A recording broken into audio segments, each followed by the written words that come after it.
అమరావతి చిత్రకళ వీధి పోస్టర్ను ఉప ముఖ్యమంత్రి పవన్ కళ్యాణ్ ఆవిష్కరించారు. అనంతరం నిర్వాహకులకు ఆయన అభినందించారు.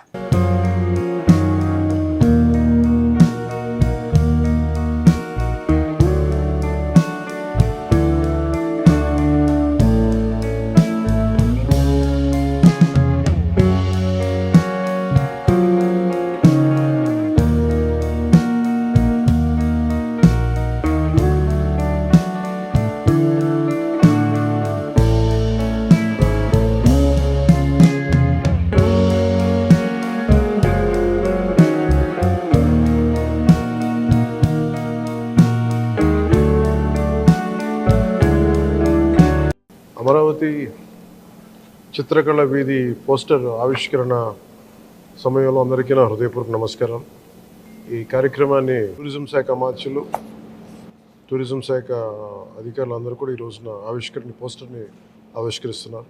ఇది ప్రతి ఒక్కరూ దీంట్లో పాల్గొని దీన్ని విజయవంతం చేయవలసిందిగా కోరుకుంటా ఉన్నాను. ఇది కేవలం ఈ అమరావతి చిత్రకళ వీధి అనేది ఇది కేవలం ఒక కళా ప్రదర్శన మాత్రమే కాదు, మన రాష్ట్రంలోని మరియు దేశవ్యాప్తంగా ఉన్న కళాకారులకు చాలా వారి వర్క్ని, వారి కళను చూపించుకునే అరుదైన అవకాశం ఇది. మన రాష్ట్రంలో ఎన్నో ప్రతిభావంతులైన కళాకారులు ఎందరో ఉన్నారో వాటికి సరైన గుర్తింపు, ప్రోత్సాహం లేదు, వారికి దొరకట్లేదు. పద్మశ్రీ అవార్డు పొందిన గొప్ప కళాకారులు కూడా సరైన వేదిక లేక తమ ప్రతిభని చూపలేకపోయారు.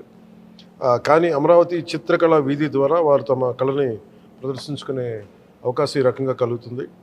ఈ కార్యక్రమం ప్రత్యేకించి కర్ణాటకలోని బెంగళూరులో చిత్రసంతి అనే ఆదర్శంగా తీసుకుని మన ఆంధ్రప్రదేశ్ని కళాకారుల కేంద్రంగా మారుస్తుందనే లక్ష్యంతో ఈ రోజున టూరిజం శాఖ అమాత్యులు దీన్ని ముందుకు తీసుకెళ్తున్నారు. మన రాష్ట్రపు కలంకారీ, చెరియల్ పెయింటింగ్స్ లాంటి సాంప్రదాయ చిత్రలేఖనాల నుంచి ఆధునిక డిజిటల్ కళల వరకు ప్రతి కళాకారుడికి ఇక్కడ ప్రోత్సాహం లభిస్తుంది. కళలు మన సంస్కృతికి మూల ప్రాణాలు. ఈ ప్రదర్శనలో కళాకారులకి ఆదరణ ఇచ్చేలాగా, ప్రజలకి కళలో ఆసక్తిని పెంచేలాగా ఉంటుంది.